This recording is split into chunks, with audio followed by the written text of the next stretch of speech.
Oh, and good morning, and good day, wherever you might be. Look, just giving myself a 1 minute of your time as my intro to get me out of the way and get on with a message, which, this is my minute.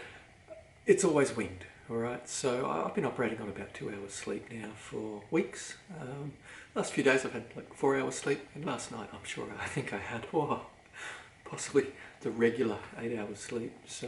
So my eyes right now, if they look at that regular level of zany, it's probably that I'm just happy that I'm operating like a regular human being, just for the first time in what feels like weeks. It's not that I'm a mania sort of person. I just feel that the urgency of doing these videos, I guess, and the hours a day that I put into things that go with them, sadly so far not editing or improving them, is massive, you know. So it's everything I can do. Now, obviously outside of that I have to do things to support my family and keep us going and moving forward as a unit. So there's moments where I get caught up elsewhere. And typically these moments where I talk to the camera are on the Patreon channel, and I do that before I do these videos so that I guess it's out of my system to talk about myself and try and be ego-based.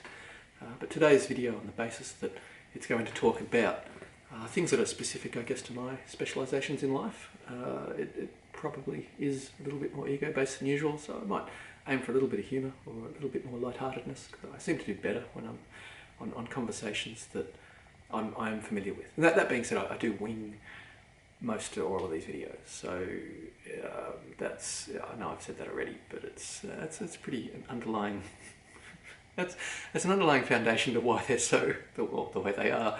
That's the lion's share of it right there. Being tired, I think if anything that helps, because if you're so tired, you disengage those parts of your brain that have that social feedback loop where you're going, oh, how am I looking when I do this and stuff. You know, if you're exhausted, I can't be bothered. That's kind of where it gets. But I don't want anyone to think these videos are done because I can't be bothered. It's the opposite. I get up and I do them because I can be bothered. You know, I have to be bothered. I don't have a choice. And I'd like to think anyone listening to these would come to the realisation that as a human race we don't have a choice. And so, yeah, put up with an uncomfortable video. It might waste a bit of your time, but it's probably something we need. And anyway, look, you're here, so that's the battle. That's 9/10 of the battle won right there. I do say thank you, and I really appreciate the concept that someone would come along and find one of these videos, because they're probably on a YouTube search in amongst, you know, a bunch of others. Maybe the title, Great Reset for All, is what seems to be doing it for me. Some people, I guess, spill onto it on the basis that they're looking for the disaster that's about to befall them. And then obviously I've probably got like a flower or a Lego man or something kind of cheery as my front photo, and people must click on it going, what the hell is this? So long intros don't do me any favours in that scenario, and I imagine most people would click through by now. So again, thank you for being here. So I haven't done a Patreon for the last couple of days, or I have, and I haven't put them up for whatever reason. I haven't uploaded them to the computer, and so they're probably backpiling a bit, and probably now gone 2 or 3 days without one, but I have been doing them. Today I haven't. So, you know, I just, normally I'd cover this topic in them, and it would be like why my videos alternate, and they do alternate. Sometimes I'm pitching more the ideas of what the solution is, and then other times I pitch the problems with the current paradigm. Now, they both give opportunity as a forum to explore concepts, and whilst I have the ideas for the solution that all tie together, I really wish to put them together in a one long pitch, kind of when hitting critical mass, because I probably would hurt my heart to think that the solution's out there and nobody's actually engaging with it. So I give a lot of these little nuggets and how they all sew together. And I was very fortunate yesterday. I had the opportunity to pitch to a friend the idea and have a chance to just share more than one component of it. And whilst I feel like I started to want to trip over myself to tell them as much as possible, it made me recognise that in my head the map is fairly sound, and that even having to wing it,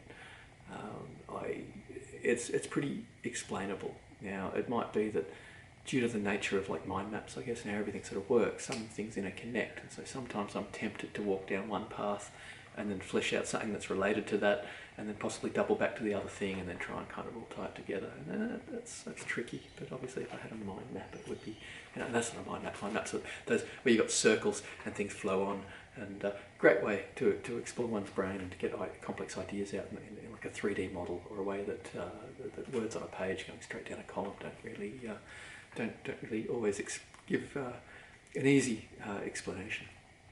But so my videos, the reason why they alternate is if I can show my understanding for the minutiae that will undo us and possibly lead to our failure or a poor outcome. I shouldn't have to look at a page for that. I know what the minutiae that's going to undo us. I keep referring to it as the house of cards and the topple concept. Other people use we're heading for the iceberg, and we can't, from the time it takes to deviate the ship and avoid it, we've gone past that point, so we know we're going to hit it. We're running headlong for the cliff, and it's like we're seeing the signs saying there's a cliff ahead, but as lemmings we just keep running. And I just feel that if I can cover any subject maybe with a minutiae and in depth, and explore it in a way that is meaningful, or show that I've got knowledge, or I've spent, because I've had 20 years of the ability to compare political models and commerce models and whatnot against the vision, and they've always worked. And in fact, it's just like there is a lot of understanding that I've put into this. So people might say, well, if you've got a technical background and you give us technical videos on technical things, that they're my fields of expertise. But I would just wish to reassure people that I want to put a group of the best people together in a board that I may or may not be part of. I'd like to think I'm a consultant for it, because I've got a lot of ideas, and I'm usually pretty good at the quick intelligence needed in some situations to sort of weigh up or evaluate ideas, and always to throw it to the right body. And I like to say kinesiologists, because they seem to be able to get a yes or a no answer that's right for any question that's asked. And that's a pretty epic tool right there. So I have used the same mind and mindset to build a vision that bypasses many problems, and it's integrous and built to succeed, which is what I just said. But you find if you say things again and again in different words, even paraphrasing yourself, maybe I reach more audience, maybe I can get more complex ideas out to more people who use different levels of language or dialogue. So today's video, anyway, spinning on. So let me talk about, I guess, one of the problems at the moment, which is digital waste. Now, digital waste is not e-waste. E-waste is also a good topic, and one makes the other, really. When we have much digital waste, we're making our computers redundant a lot quicker as well. So there might be motivation reasons for why there's so much digital waste in the world. But digital waste can be things to do, and there's some of the key topics here, and I'll try to explore them a bit more. How much data do we send, and can we afford it? And things like, there's intentional hindering versus unintentional hindering. Really, in the world we experience as consumers, we get intentional hindering and unintentional hindering. So we'll start with how much data do we send, because we can't afford it. And yesterday I lost 4 hours of my life. I lost 4 hours of my life because of intentional hindering. And I've just jumped ahead there. But it's because of how much data we need to send. And whilst it at any point could have been working, it kept referring to the internet I was on as not having internet. And you could argue that was because it was trying to go through back ports, or it was trying to do something a little bit trickier than the usual. But when we try to send so much data, and several times yesterday, so a friend sort of asked me to WhatsApp them, and I went, yeah, okay, did everything I could to get on the WhatsApp banner, if you will, and for me that means using an old device. And I keep finding that WhatsApp's one of the only products, I shouldn't give names, let's just say Product X. Product X has a lot to it, and each time I've gone to use it, I've been in a workplace that needs it or whatever, I find that unlike every other piece of software out there, the amount of ways that it wants to backdoor or confirm my identity, that it goes for a trifecta, or a quintessence, if you will. It tries to get too many pieces of the puzzle for it to, at a minimum level, even for it just to switch on essentially at work. And I mean, I have a lot of alarm bells going off at each stage of just how much I have to undo all my security policies on any given platform just to make the thing work. And it tells me a lot about it. Now, you could say it does or it doesn't. I mean, the company that makes it is very good. Product X is very, very, very average in the software world. Basically, any product they make, if a competitor makes a product to them, you're just about always better off to go with the competitor's product. And that's at a software level. It's not necessarily the ideas behind it or the budget behind it or anything like that. It's just consistently there's too much bloat. There's too much lack of focus on the end user. Too much lack of love, I guess, for what it's doing. And I guess that's how they get competitors, is that people look at what's being done or not successfully being done and they go, we can do that better. And here's the problem. Of course, companies buy up smaller companies and the big fish get to eat everything. And in the end, we wind up with companies that are aligned to getting our data, our user data, if you will. And I'm not picking on any of the big ones here. In fact, I've got no task. I was in the camp for 10, 15 years saying, yeah, use this company because they're giving us so much for little. Be aware there'll be a day where they probably will turn around to get the money back off us. And at that point, the free ride isn't necessarily, as long as we're ready and willing to move down the track to something else, just be aware. The free lunch is great. I couldn't tell those socioeconomic people to not buy a phone for 1/10 the cost that could do everything that super phones could do. That would be mad, and I'm not a good technology counsellor if I don't give right advice. But with that comes the full package of advice. You can't just give a little bit. You've got to give them, an understanding, and I believe educate the customer. There's been a philosophy I've taken every workplace role, is that if you're in a call centre and people keep calling in, one of the best ways to stimulate that flow of calls is if you can educate the customer for a future need to avoid the rigmarole, the difficulty of possibly a wait time and getting an agent that might not be able to directly help them. If you can take 2 minutes and give them the steps on a piece of paper and explain why those steps work and what they do, you've empowered them. And I'm always a big fan of empowering people. And that probably might not be aligned with some people in some industries that choose to have the engagement. In medicine, I was told the first rule is do no harm, and ideally preventative maintenance, I think, is probably more my philosophy. So you encourage people to live in a healthy way in the first instance, and then don't have to fix them in the latter, is possibly the ideal there. So look, this concept of digital waste is something that's been growing in the world for decades now. And I say this as somebody that used to, in the 90s, I'd be in technology, that's sort of a technologist, if you will. And I loved this concept of being able to go up to the top of a hill and have that little moment, take an apple or something up, and I'd go and sit under a tree and sort of ponder the world below me, the valley ahead of me. And but I would do it. It would blow me away. I felt like a digital monk because I'd be up there with a high-tech phone and an organiser, or later generation phones that you could possibly fold open. But I could write emails to people from the middle of nowhere with no power or anything, and actually have communication with people as a whole.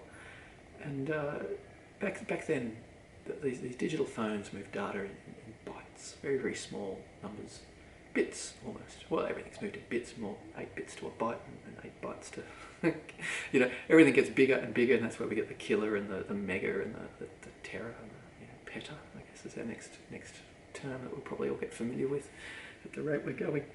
And I guess there's two aspects to this, is that, and I'll jump ahead so I can eliminate a thought before it comes up, but modern video games, consumers seem to think that the size of the install is relevant to how good the game's going to be. And it totally isn't. But in some industries, they create a lot of bloat on our drives that in the 90s we didn't have. If a big game was going to install, it would say, well, what texture pack do you want to install? And you could opt for the big pack or the small pack. What sound pack do you want to install? The high quality one? Or do you want with voices or without voices? And you could choose how much of the storage on your product you were willing to give up to any other given product. And these companies that made the products were forward thinking. They were looking after the customer's needs. And it was exceptional customer service, if you will. And all of that's fallen by the wayside, but a tangent. The notion of digital waste is how much needless data do we send? And going back to being on a hilltop, I'm very aware of what you can get. I mean, I was the sort of person who I could build a web page and you'd load it. And inside of, and this is on dial-up modems, not even fast dial-up modems that were 56k, but realistically they were about 40k. But if you're on a 33.6k modem, you've got a fairly good connection, and there wasn't a lot of water in your phone lines or whatever, and you've got a fairly good, stable connection. And in my webpage, inside of a few seconds of you connecting to it, there'd be music playing, a song, full song, graphics that would be tiled, that would load up your screen with a really impressive, full colour and high res, and text with a message, and laid out in the right appropriate fonts with an enter button and whatnot that would progress you in. And the music was straightforward. It was just a MIDI file. A MIDI file is like what you see if you go into a music shop and you look at those books that might be like you put on the piano and it's got all the notes laid out. Right? Well, if you had that as a digital file, it's essentially just like any other text document or something. It's just dots, if you will. And the difference is you allocate, okay, the piano plays these dots, and the saxophone plays these dots, and MIDIs were just a very, very efficient way of storing data. But it's about right application. When people came to my webpage, they didn't need Peter Gabriel playing Salisbury Hill. A MIDI file version of Salisbury Hill would be just as good. Everybody recognised the jingle, and you were there. You could really, really thoroughly enjoy that moment. And that was thinking to the needs of my end user, thinking about serving them the entertainment they needed at the appropriate speed. Right? It didn't need a particular polish that was above and beyond. It needed a bare minimum to get it over the line. And that's what I served. Because I knew my end goal and had that in mind when I created it, the output was inside of 2 to 4 seconds of clicking on my webpage, and certainly within 10 seconds, even on a slow computer, your screen was filled with a wall of graphic that was high res and very pretty, very colourful, with all the text, all the music was already playing, and that 10 seconds was a little bit of time where it loaded up your media player to actually start playing the jingle.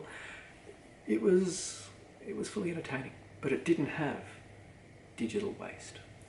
So the digital waste is something that's come along, and the example I was giving to someone yesterday is probably the most apt. And I was always told, you use examples, you use like terms. And so the technologists out there will be able to argue with my like terms and say, well, that's not exactly what we're talking about. That's not exactly how it works. Well, it's not exactly.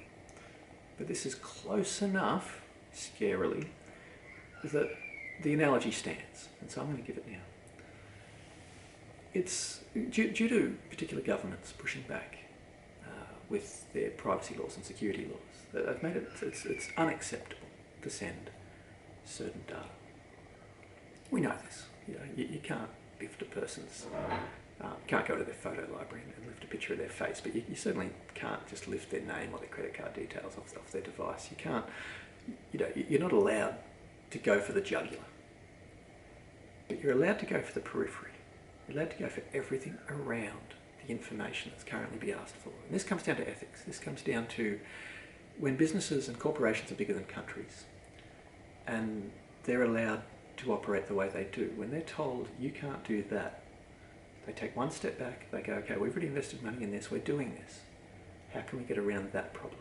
Right? When you've got a lot of brains working for you, and really good ones, usually with the big paychecks, the tops of these companies, it's very easy to assemble a team who can find a solution to every problem, and they'll just step around it.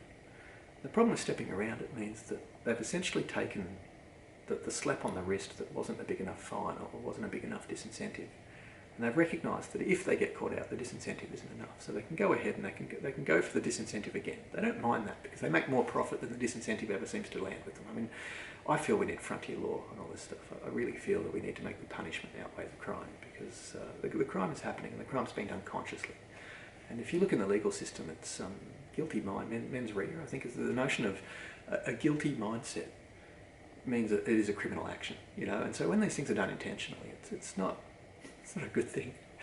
So what they do is they get told you can't go for that information, and what they do is they step back and they go, okay, but if we get all of this information around that, we can build up a picture, and we can actually get that information. We'll know it because across all of our devices and all of our platforms, we've got the full puzzle. And so digital waste, and the example I gave yesterday is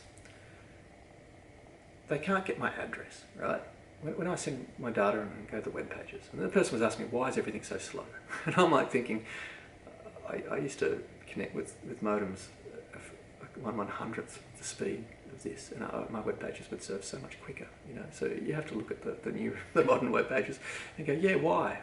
Why are they so much slower than anything I ever used? The slowest time in digital history. And don't get me wrong, I mean, I had a stepdad who built me he was going to build me a 600 baud modem, and I think we upscaled it to a 2400 baud modem as a kit, you know, like sort of seeing the evolution of slow into something that was actually not quite so slow. And so I've seen it. And so when I see slow in the modern world, my mind understands why it's happening. Okay, I've been part of the IT industry as it's evolved every step of the way, and I know what's going on. And obviously none of it can be spoken about. That's the hard thing. Is that how do you address a problem without... It's one thing to not have language you can share with common people about what the actual issue is, but it's another thing when everything's hidden behind NDAs and requests from particular industries and segments that certain things we just don't talk about. So, and I can confirm to any of those industries that might be watching you right now, no, you've never approached my business, and no, I don't have any direct first-hand experience, nor have I chatted directly with anyone who has told me these things. I'm just using my mind, putting two and two together. So, this notion of digital waste is that they can't get our address. And this is the analogy. So instead what they'll do is they'll take from us, when we go to do something, they'll take the address of everything around us, and then through a process of elimination, right? And the amount of data they're sending is essentially like a digital high-res photo of everybody's roof tiles. And because they know the roof layouts, and they can basically cross-reference against, you know, satellite mapping maybe, and go, okay, well, we know that's the roof there, we know that's the roof there, and that's the roof there, and we're not allowed to get the address here, so we don't have technically a picture of their rooftop, sure, but we can actually figure out with 99.9% accuracy that this is the person who's currently trying to log into our webpage. And how important this digital waste is to the big companies. And this comes back to the example of where I was trying to use Product X yesterday, and I turned on a phone very, very briefly, super briefly actually at one point, and actually no, I was servicing a customer. It's a different part of the day, trying to get to use modern technology, and I couldn't believe when using a particular tool, just as a fail-safe, as a backup method, that I put it on the net for 1 second, and then I turned it off the net because I realised it wasn't going to be the right way to go about doing what I needed to do, and it literally left a data connection to this phone for less than 3 seconds, and for the next 10 seconds that phone continued to ping, continued to ping, continued to ping, as everything went, we're going to update, we're going to do this, and we're going to tell you about that, we're going to do this, and we've got all these things that are designed to grab your attention. And it's one thing to use my data, it's one thing to use data, okay, now that is part of the digital waste component, but it's about the fact that we the end users pay for it.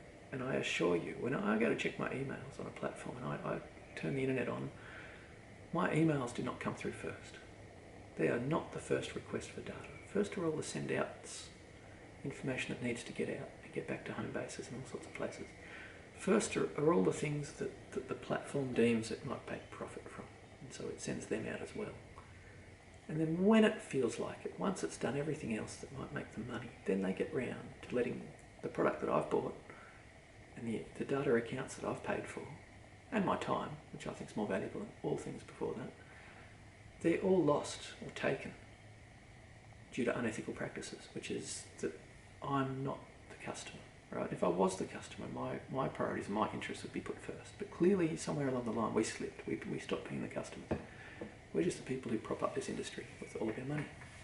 And that we can't afford to do.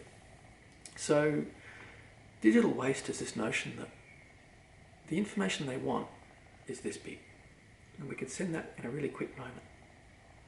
And when every company can't take that, and instead have to take, and I can't even put it on the screen, right? My hands are at full stretch just about. I'll pull them in a little bit. But they've got to take so much more data just to get the data they're not allowed to ask for, or just to not be caught for taking our data, or taking our information, I should say. And it'll eventually overwhelm us. Okay, at the moment, some people notice the slowness, and more so the low socioeconomics, the people with the slower internet. Business accounts don't know it. No, there's tons of products that I test and I go, wow, you can tell that they were on like fast network connection in their office when they built this, because they've never tried it from outside the office. They've never seen what happens when the product runs on a regular network or a regular slower speed. And so part of my testing is I would often reduce, choke the network bandwidth down and see how products just trip over and fail under certain situations. And that was my experience yesterday, and I lost 4 hours of my life trying to get something very, very, very basic to work.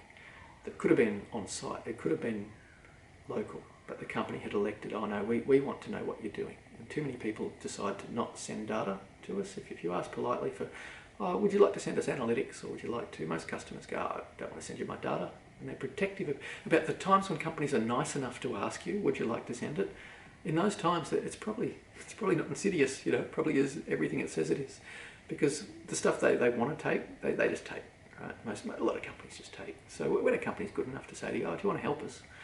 Yeah, sometimes I'd recommend probably leaving that one on. But, yeah, weigh it up. Whether you trust the company, whether you like the company, whether you want them to succeed, or whether you're just using one of their products because it was cheap and it suits your purposes now. You don't really care if they've got future success, whatever. You do you.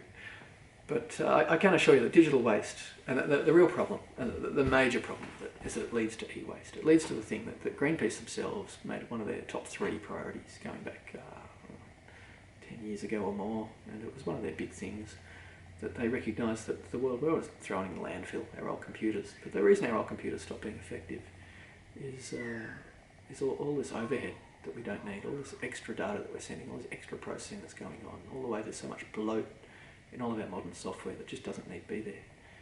And a computer in the 80s could run a word processor. Okay, a word processor is how we type a document. Most people might use a computer for typing documents, doing their uni degree or whatnot, right? So if a computer 40 or 50 years ago could do that, believe it or not, right? There's a lot of bloat in the modern world, is all I'm saying. So digital waste, and the sad thing is it leads to e-waste. And so as to wind up this video in one nice moment, I'm going to give the more important part of what I wanted to say, and I'm going to crush it down to like 2.5 minutes maybe. And it's intentional hindering versus unintentional hindering. And I'll just talk about it in terms of us, the end users, and how it affects us. So intentional hindering is anti-competitive practices in the market, and unintentional hindering is where they just muck up. The software's just not good enough to it's rushed out and there's issues. And so in both outcomes, we the end user feel a hindrance or feel that the product's not up to speed or good. Now, I'm not using terms that might be industry standard. I make these up myself, and I must admit I have as little exposure to media or anything in the modern world. So just about all the thoughts in these videos are my own, unless I literally try to cite that I've read it somewhere, I've heard it somewhere. That they're the bits of information that I've actually have taken from someone else. But most of my thoughts are sort of like to be original thoughts, which gets back to the sentiment at the start of this video where I'm saying that if I can pitch why I can understand something for a little way, or why we can see it's going to take us off a cliff, and if you believe that I've been using the same brain over the years to try and take down my own model of vision for success, to see ways in which it can fail, and I have, vehemently, to give myself a reason to not have to tell it to anyone. And I'm nervous in front of a camera, trust me, I've tried to come up with a lot of reasons to not give it to anyone. But it works, and because it could bring about world peace so quickly. And certainly, even if it doesn't go as big as to do that, it could certainly raise the quality of life for many countless millions of people around the world. So it would be very unfair for me to not pitch it. So maybe watch some other videos of mine if you're interested to learn more. But intentional hindering versus unintentional hindering. So intentional hindering is exacerbated in a competitive world. And there was a good example going back quite a few years ago where Google and Microsoft both had phone platforms. And Microsoft, trying to force everyone into its 1% market share, just kept doing these really stupid phone tactics. And it would keep working with Google services. And so anybody whose business was reliant on Google services just basically couldn't use it. And Google would generally, within 24 to 48 hours of Microsoft breaking everything, would get it up and running again. And then Microsoft would come up with another way to break it. And that's intentional hindering. And we, the end users, just suffer that. And it's all our hardware that gets thrown out because of these companies doing silly things. But the problem is, the big corps, that they'll gamble for the big dollars. They do these tactics, and so there is reasons why they happen. But it's combined with the unintentional hindering. We end users just feel that the accidents that happen in software, we just end up with products that are unreliable. And how many of us are frustrated in the modern world, needlessly so? How many of us are suffering because our technology, the thing that should be bringing us joy and easing and making our life better, has turned on us and is finding ways to take us down and waste our time and rob us of time with loved ones. Anyway, I do say thank you for your time given today. It's not my intention to rob you of your time from loved ones. So really am